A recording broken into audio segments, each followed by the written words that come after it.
कालांतर में कल्याण देव ने विवेकानंद जी के गुरु मंत्र का यही अर्थ निकाला। तो मैं खुद गरीब बन के रहता हूँ और दूसरा गरीब के लिए सेवा करता हूँ, ये मेरा उद्देश्य है।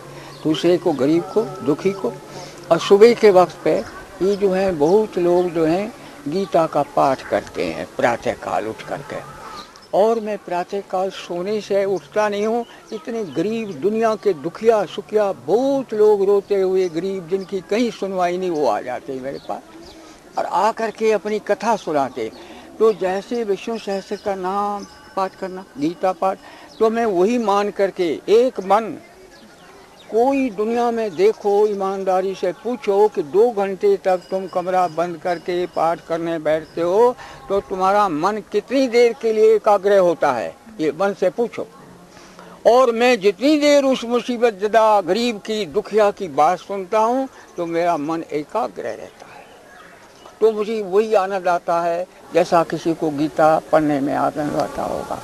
इसी गुरु मंत्र को फलीभूत करने के लिए ही गंगा तट पर बसे शुक्रताल के इस बीहड़ और गरीब देहाती इलाके को उन्होंने कर्मस्थली के रूप में चुना था। परम पूज्य स्वामी कल्याण देव महाराज जी द्वारा जो जनपद और किसान भाइयों के सेवा के लिए, किसानों की फसलों का उत्पादन बढ़ाने के लिए जो कृषि विज्ञान केंद्र की स्थापना की गई है, ये किसानों के लिए स्वामी जी द्वारा की गई बहुत बड़ी देन। धार्मिक दृष्टि से भी शुक्रताल का पौराणिक महत्व है। स्वामी कल्याण देव ने यही सोचकर यहाँ कुटिया बनाई थी कि यहाँ रहकर शुकदेव मुनि के ऐतिहासिक आश्रम को भी पुनर्प्रतिष्ठित किया जा सकता है और इस क्षेत्र में शिक्षा का दीपक भी जलाया जा सकता है। कालांतर में इस इलाके में कई शिक्षा संस्थान शुरू कर कल्याण देव जी ने अद्भुत लगन और अगाध परिश्रम के बल पर शुक्रताल की शुकदेव पीठ को भी पूरे देश में प्रसिद्ध किया है और इस इलाके में शिक्षा और स्वास्थ्य की अनेक योजनाओं को अंजाम दिया है। गाँव-गाँव में घूम के जिसने शिक्षा दीप जलाए, खुद आगे बढ़ के जिसने दुखिया गले लगाए, उस सेवी को इस स्नेही को अर्पित शत शत नमन, उस सेवी को इस स्नेही को अर्पित शत शत नमन। बेतिरांग कल्याण देव जी तुमको शत शत नमन।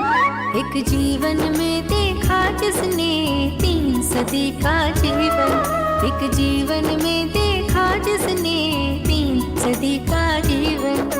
बेतिरांग कल्याण देव जी तुमको शत शत नमन।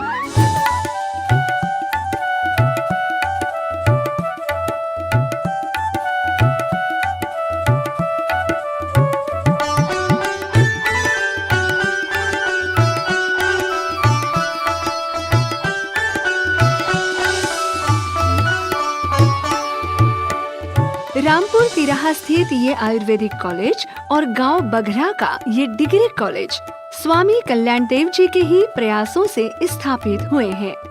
उनके मन में विचार आया कि कोई चिकित्सा क्षेत्र में ऐसी संस्था खोलनी चाहिए जिससे ग्रामीण लोगों की सेवा की जा सके। शुक्रताल में शुकदेव मुनि आश्रम का ये पवित्र अक्षय वट 5100 वर्ष पुराना माना जाता है। महाभारत कालीन इस विशाल वट वृक्ष की छाया में ही महाभारत के लेखक महर्षि वेद व्यास के पुत्र शुकदेव जी ने इस आश्रम की स्थापना की थी। लोक मान्यता के अनुसार इसी